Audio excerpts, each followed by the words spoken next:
Hi, let's talk about the energy model. It's really all about understanding how much time you spend thinking about past or future or present.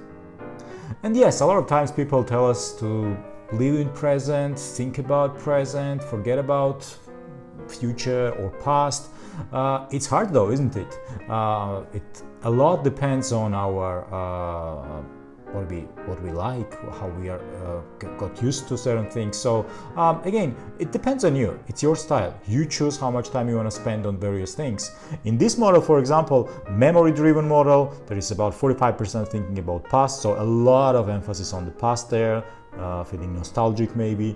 There is dream-driven, thinking about future, those American dream, think about that. There is reality-driven, again, experiencing what we have right now, thinking and only concentrating on the now moment.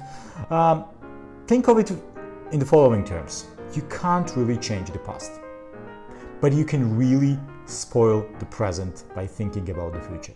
So think about it, analyze it, and good luck.